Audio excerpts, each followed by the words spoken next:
Hey guys, Mixed Media Girl here. So I have some leftover resin from another project, and I have a technique I've been dying to do with my split cup. So I'm going to go ahead and try that today. I'm using some clear resin on one side and then a bunch of colored resin on the other side. So the resin I'm using is Stone Coat Countertops, and I'm using quite the variety of colors. But basically blues and golds. I've got some whites. I've got some galaxy glitter from Stone Coat. So kind of a variety of colors.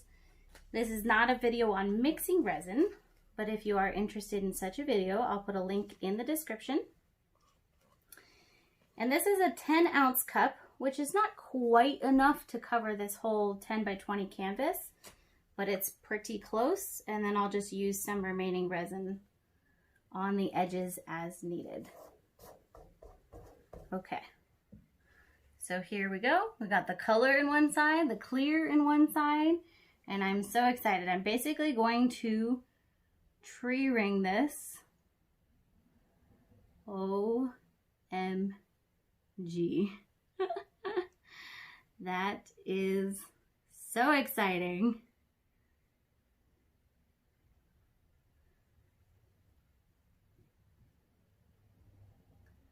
That is really cool and unique. Now resin does continue to move, so I don't know how much it will actually stay like this, but at least as of right now, it looks super cool.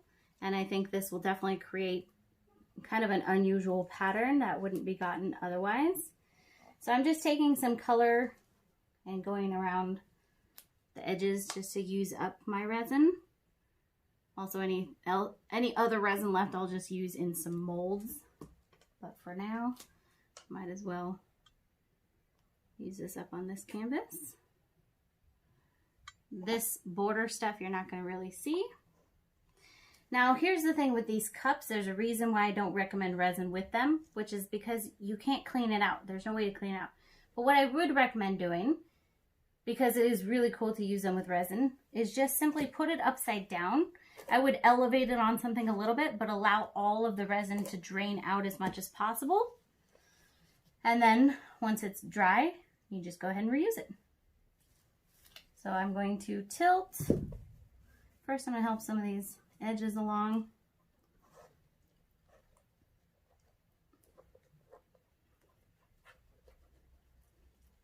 I'm not worried about the sides because we're just going to be running it off. So it's just to help the resin move. Okay. I like the contrast between the clear and the color. It gives a whole new depth to it.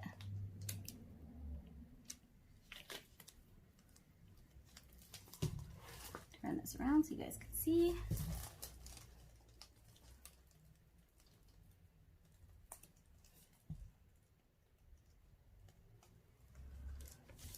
There we go.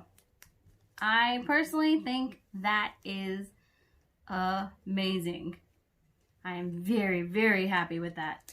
I'm going to quickly hit it with a torch. I don't want to use my heat gun because I don't want the resin to actually move around, but I do have air bubbles.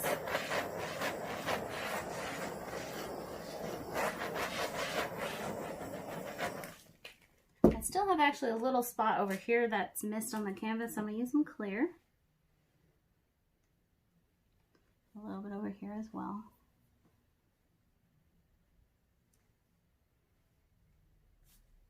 And one more note, you guys, is I did spray the back with water to tighten it up so that we don't have the sagging in the middle problem, which is something you can do when you're using resin on canvas instead of wood.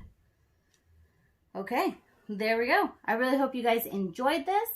Check the description for all of the materials as well as a link to my cups, and I'll see y'all next time. So I almost forgot to do a close-up. This has moved a little bit, as I suspected it would because it's resin. And I do apologize for the sound of the two cup turners in the back, and then of course for all the glare. But I am just so in love with this piece. And I love the depth that the clear versus the colored resin made. So I'm just couldn't be happier with this. I think the glitter that I used in here, which was the Stone Coat Countertops Galaxy Glitter, gave this a gorgeous pop. So there you guys go. Hope you enjoyed it.